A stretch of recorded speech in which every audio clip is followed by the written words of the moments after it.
Hello everyone, welcome to MG classes. I am Priya Jaiswal. हम class 7 के NCERT जिसमें हम आपका चैप्टर 7 को देख रहे हैं, जिसमें आपका पार्ट 1 हमने कंप्लीट किया है। आज हम देखेंगे पार्ट 2। ठीक है, और इसमें हम आज देखेंगे गोंड जनजाति के बारे में। उनकी संस्कृति क्या है, उनका है ना, उनका जो भाषा है, लैंग्वेज है क्या है, ये सब चीज़ों को हम देखेंगे। और गोंडवाना जो जनजाति थी ये कहाँ पर पाई जाती है, गोंड जनजाति। ठीक है, तो इसमें आपका बताया गया, देखो सबसे पहले हम चित्र को देखेंगे। इसमें आप देख सकते हो ये गोंड जनजाति जो महिला हैं, इनके बारे में आप देख सकते हो। इनका ड्रेस पहनावा अलग है। ठीक है, आप यहाँ पर इनका जो घर है देख सकते हैं, है ना, आवास ये रहा। और इनका आभूषण, इस तरीके से इन लोग का आभूषण है जो ये लोग पहनते थे। ठीक, तो आइए देखते हैं गोंड जनजाति के बारे में। तो गोंड जनजाति क्या है, ये बहुत बड़े क्षेत्र में फैला हुआ था। आज क्या है, एक एक क्षेत्र में क्या हुआ, बटे हुए हैं। पहले क्या था, इन लोग बहुत बड़े क्षेत्र में फैले हुए थे। जैसे आपका गोंडवाना है, इसमें बताया गया आपका, है ना, गोंडवाना नामक विशाल वन प्रदेश में ये लोग रहते थे।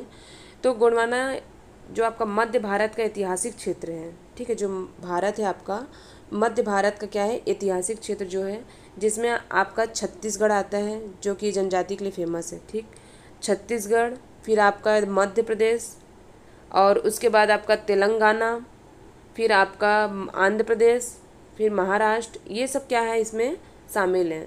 फर्स्ट क्या है आपका छत्तीसगढ़, मध्य प्रदेश, तेलंगाना, आंध्र प्रदेश, महाराष्ट्र, ये सब क्या है आपका एक गोंडवाना क्षेत्र में शामिल है। ठीक है, अब मैप देखोगे उसमें ज़्यादा अच्छे से आपको समझ में आएगा। ठीक है, तो क्या है, ये लोग पूरा इस इतने बड़े आबादी वाले क्षेत्र में पूरा ये लोग बसे हुए थे। ठीक है, यह आपका जो गोंडवाना जनजाति का निवास स्थान होता था। ठीक है, जो ये गोंडवाना क्षेत्र है जो आपका छत्तीसगढ़, मध्य प्रदेश, अभी आपका क्या है, छत्तीसगढ़ अलग जिला है, मध्य प्रदेश आपका अलग है। ठीक, ये आपका छत्तीसगढ़ है तो आपका मध्य प्रदेश है, ये अलग है। लेकिन पहले क्या था, ये दोनों एक में ही था। ठीक है, ये लोग इतने सारे जो इतना आबादी वाला क्षेत्र है इसमें पूरा फैले हुए थे।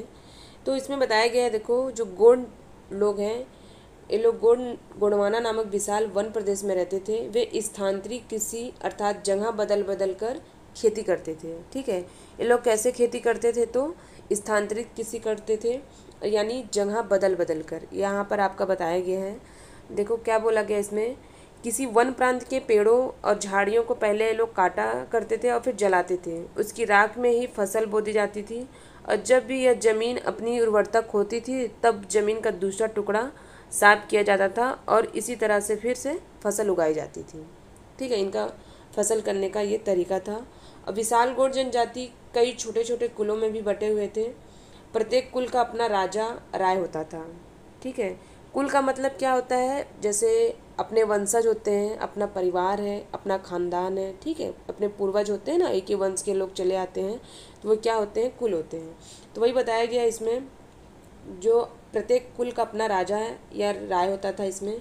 जिस समय दिल्ली के सुल्तान की ताकत डाउन होते गई, घटते गई, उसी समय कुछ बड़े बड़े जो गोंड राज होते थे, गोंड सरदार भी क्या होने लगे, हावी होने लगे।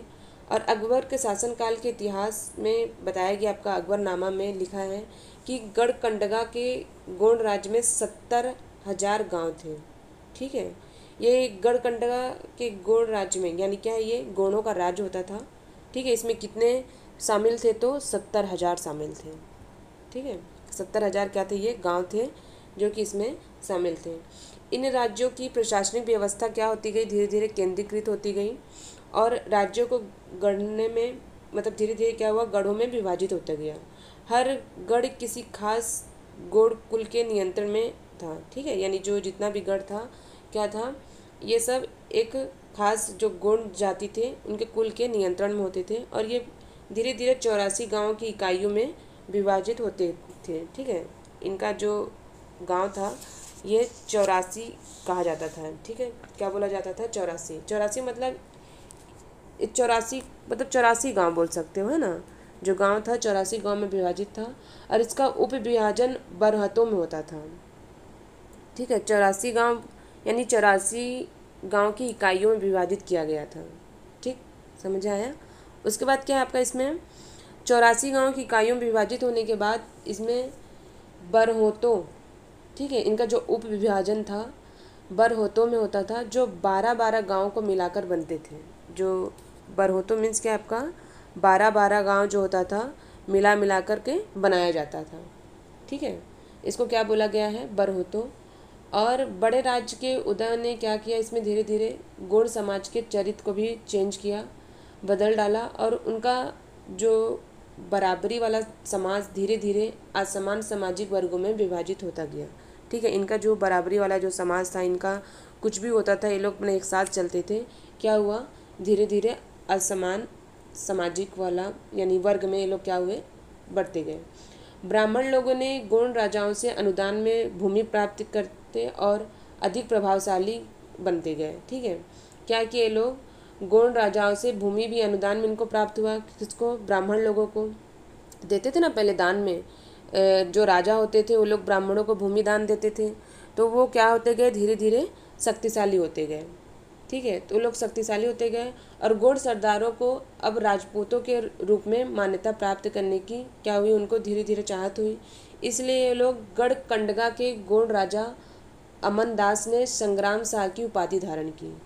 जो यहाँ पर गढ़कंडगा के गौड़ राजा हैं, क्या नाम है उनका, अमनदास, उन्होंने क्या किया, उन्होंने संग्राम शाह की उपाधि धारण की, और उसके पुत्र दलपत ने महोबा के चंदेल राजपूत राजा सालबाहन की पुत्री, उनका नाम क्या है, दुर्गावती, है ना, राजकुमारी दुर्गावती से उन्होंने क्या किया, विवाह किया, ठीक है।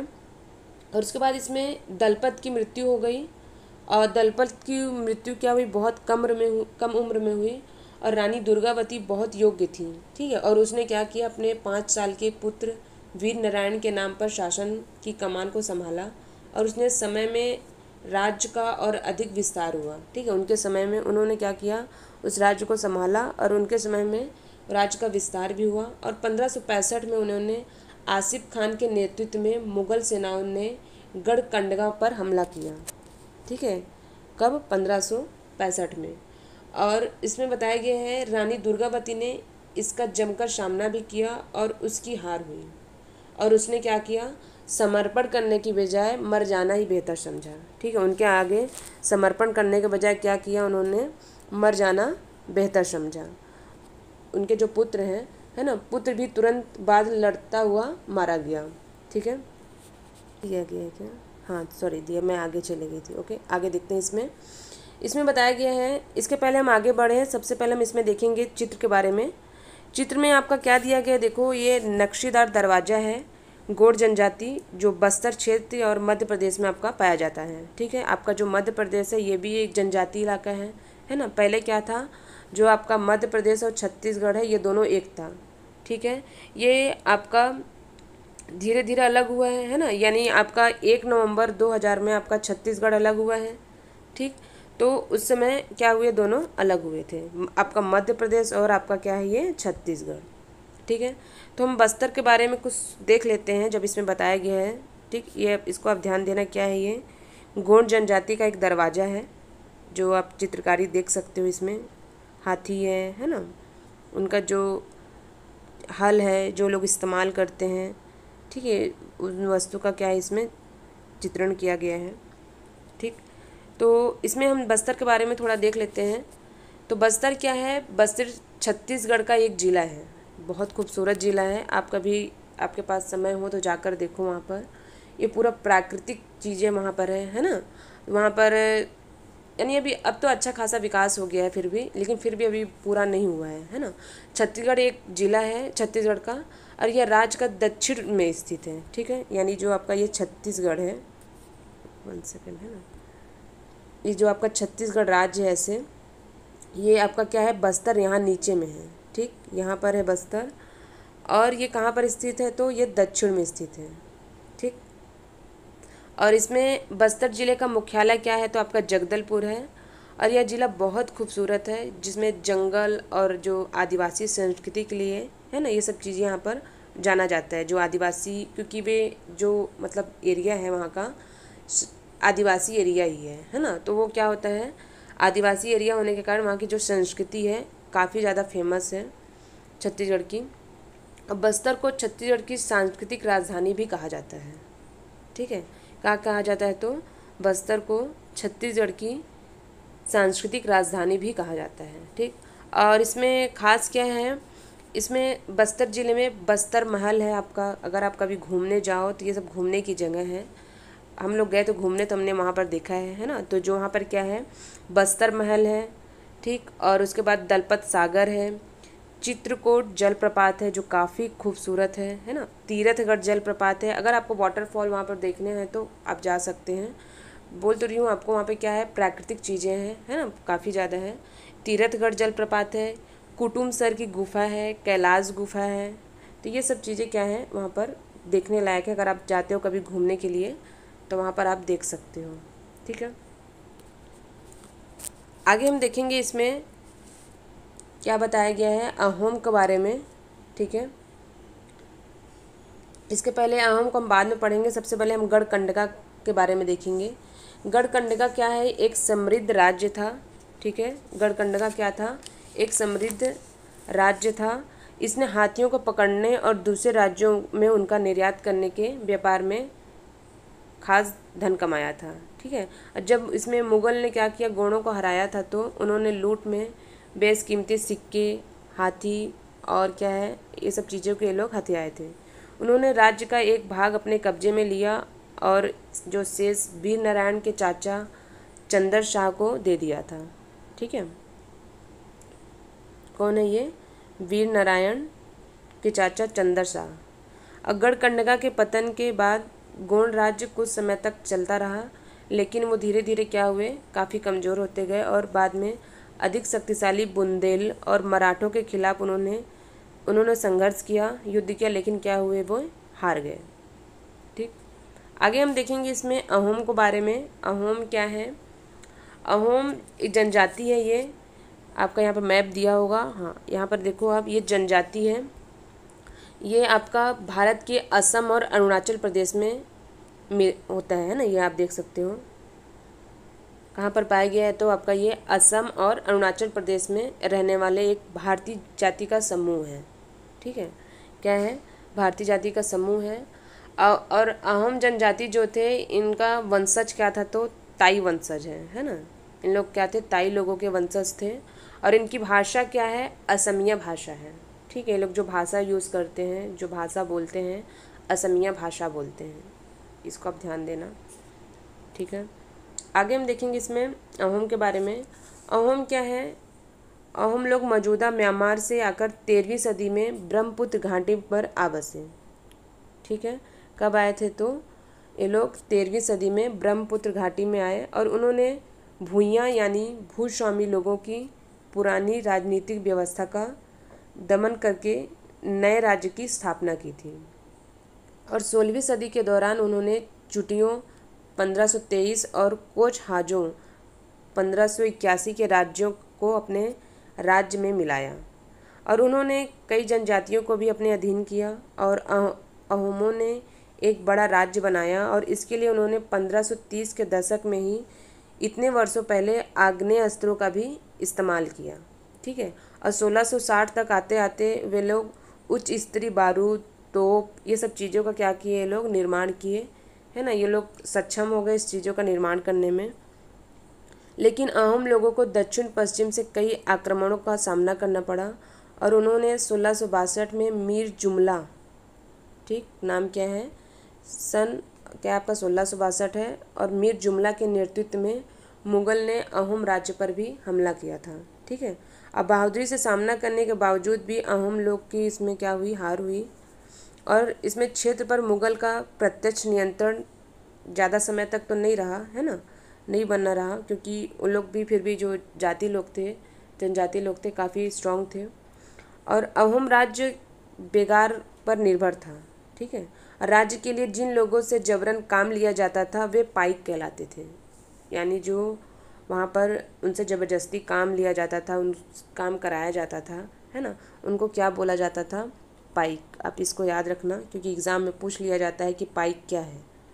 ठीक, अहोम राज्य में एक जनगणना की गई थी जिसमें प्रत्येक गांव को अपनी बारी आने पर निश्चित संख्या में पाइक भेजने होते थे। ठीक है, क्या किया जाता था, एक गांव होता था, उनको निश्चित समय पर क्या निश्चित समय पर क्या करते थे, उन लोग को पाइक यानी क्या है, काम कराने के लिए उनको भेजा जाता था। ठीक है। और इसके लिए जनगणना के बाद सघन आबादी वाले इलाकों से कम आबादी वाले इलाकों में लोगों को स्थानांतरित किया गया। और इस प्रकार क्या हुआ, धीरे धीरे अहम लोग टूट गए। पहले क्या थे, एकजुट थे। ठीक है, तो ये लोग क्या थे, स्ट्रांग थे, लेकिन धीरे धीरे क्या किया गया, उनको दूसरे दूसरे जगह पर भेजा गया, तो वो लोग टूटते गए। और 17वीं शताब्दी के बाद पूरा होते होते प्रशासन खासा केंद्रित हो चुका था। ठीक है।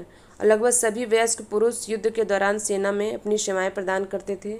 दूसरे समय में वे लोग क्या करते थे, बांध, सिंचाई व्यवस्था इत्यादि निर्माण, अन्य सार्वजनिक कार्यों में लोग जुटे रहते थे। अहम लोग चावल की खेती के नए तरीके भी अमल किए। ठीक है, जो अहम लोग थे ये लोग चावल की खेती भी किए। और अहम समाज कुलों में विभाजित था। ठीक है, क्या था, ये लोग कुलों में विभाजित थे जिन्हें खेल कहा जाता था। वहाँ दस्तकारों की बहुत कम जातियाँ थीं। ठीक है, जो दस्तकार थे वहाँ पर उनकी बहुत कम जनजातियाँ थी, सॉरी जातियाँ थी, है ना। जो दस्तकार क्या होता है, दस्तकार यानी हाथ से की गई कारीगरी। ठीक है, दस्तकार क्या होते हैं, हाथ से की गई कारीगरी, जो काम करने वाले व्यक्ति होते हैं, हाथ से बनाई जाती हैं चीज़ों को, वे व्यक्ति, उनको क्या बोला जाता है, दस्तकार बोला जाता है। तो वहाँ दस्तकारों की बहुत कम जातियाँ थी, इसलिए अहम क्षेत्र में दस्तकार निकटवर्ती क्षेत्रों से लाए जाते थे। ठीक है। एक खेल के नियंत्रण में प्रायः कई गांव होते थे। किसान को अपने ग्राम समुदाय के द्वारा जमीन दी जाती थी। समुदाय की सहमति के बगैर जो राजा थे वे लोग भी इस ज़मीन को वापस नहीं ले सकते थे, यानी उनका क्या होता था, परमिशन चाहिए होता था। और शुरुआत में अहम लोग अपने जनजातीय देवताओं की उपासना करते थे, लेकिन 17वीं सदी के धीरे धीरे ब्राह्मणों के प्रभाव में बढ़ोतरी हुई और मंदिर और ब्राह्मण को राजा के द्वारा भूमि अनुदान में दी गई। ठीक है, जो वहाँ पे राजा थे उनके द्वारा ब्राह्मणों को भूमि अनुदान में दी गई, क्योंकि पहले के जो राजा थे भूमि को क्या करते थे, ब्राह्मणों को दान में देते थे। और शिव सिंह, ठीक, क्या नाम है इनका, शिव सिंह है, 1714 से 1744 के काल में हिंदू धर्म वहाँ का प्रधान धर्म बन गया। धीरे धीरे क्या हुआ, हिंदू धर्म वहाँ का प्रधान धर्म बना। और वहाँ पर अहोम राजाओं ने हिंदू धर्म को अपनाने के बाद भी अपनी संस्कृति को नहीं छोड़े वो लोग।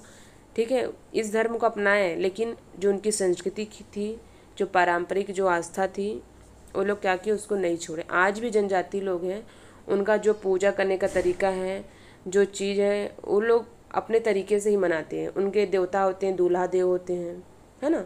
ये सब चीज़ मतलब उनके क्या बोलना चाहिए, गुरु हैं, उनके भगवान हैं दूल्हा देव। तो हमारे हिंदू में ऐसे नहीं है, लेकिन जनजाति लोग में हैं, आज भी मनाते हैं लोग। अपने जो उनके जो भगवान हैं उनको आज भी पूजते हैं।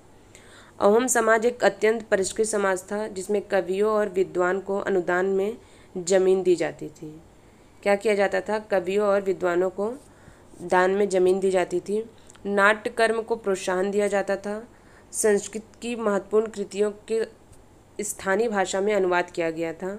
बुरंजी नामक ऐतिहासिक कृतियों को पहले अहोम भाषा में और फिर असमिया में लिखा गया था। आप इसको ध्यान देना, क्या है, बुरंजी नामक ऐतिहासिक कृतियों को पहले अहोम भाषा में और फिर असमिया में लिखा गया था। इसको आप ध्यान देना। ठीक, आगे है निष्कर्ष में देख लेते हैं क्या है। देखो, इसमें बताया गया है कि जिस युग की हम चर्चा करते हैं यहाँ पर, उस दौरान में क्या बताया गया, देखो काफ़ी सामाजिक परिवर्तन हुआ है। यहाँ पर वर्ण आधारित समाज है, जनजाति लोग क्या होते थे, एक दूसरे के साथ लगातार संपर्क में आते रहे और धीरे धीरे इनका आदान प्रदान और ये लोग समाजों के अनुकूल में बदलाव होता गया है ना। और बहुत सी इसमें जो चीज़ें थी, चेंजेस हुई, जो जनजातियाँ थी और उन्होंने विभिन्न प्रकार की जीविकाएँ अपनाई। कालांतर में उन्होंने कई जाति आधारित समाज को भी शामिल किया, लेकिन कईयों ने जाति व्यवस्था को सनातनी हिंदू धर्म और दोनों को ही नकार दिया। ठीक है, कईयों ने क्या किया, इसको माना ही नहीं। और कुछ जनजातियों ने सुसंगठित प्रशासनिक व्यवस्था वाले विस्तृत राज्यों की स्थापना की। ठीक है, इस तरह क्या हुआ, इसमें राजनीतिक रूप से ताकतवर हुए और इसने उन्हें 72 और अधिक जटिल राज्यों और साम्राज्यों के साथ संघर्ष की स्थिति में ला खड़ा किया। ठीक, यानी क्या हुआ, इसमें जो जनजातीय लोग थे, कई लोग क्या किए, जो चेंजेस हुआ बदलते गया है ना समय के साथ, कई लोग अपनाए, कई लोग नहीं अपनाए, कई लोग आज भी क्या है चीज़ों को अपने तरीके से ही जीते हैं। ठीक है, जो छत्तीसगढ़ के जनजातीय लोग हैं, आप बस्तर में जाना, आपको वहाँ पे क्लियर दिखेगा, कभी समय हो तो जाना आप लोग वहाँ घूमने के लिए। जो जनजातीय लोग हैं आज भी वो लोग वैसे ही रहते हैं। उनका जो खाना पीना है, उनका जो उठना बैठना, उनका जो रहने का तरीका है, जो आवास है, ठीक है, वहाँ पे उनका आज भी है। चेंज हुआ है कुछ कुछ, लेकिन कुछ कुछ चीज़ें आज भी वैसी हैं। और उनके जो उनका पूजा है, आप देखोगे अभी क्या हिंदू धर्म में अलग हो चुका है, लेकिन उनका क्या है, पहले ऐसा, पहले भी ये लोग क्या थे, अपने जनजाति जो उनके गुरु थे, भगवान थे, उनको मानते थे। आज भी वो लोग उन्हीं को ही मानते हैं। ठीक है, उनके आप जनजाति में देखोगे बहुत ज़्यादा जनजाति हैं, असमिया है, हल्बी है, गोंड है, ठीक है, ये सब जाति बहुत ज़्यादा है, नागा है। ठीक है, आपका आज ये चैप्टर 7 कंप्लीट हुआ। हम जनजाति के बारे में कभी और डिस्कस कर लेंगे अलग से एक वीडियो में, है ना, इसमें एक शॉर्ट में ही दिया गया है बस। ठीक है, आज आपका चैप्टर 7 कंप्लीट हुआ। नेक्स्ट वीडियो में हम देखेंगे आपका चैप्टर 8। Okay, thank you.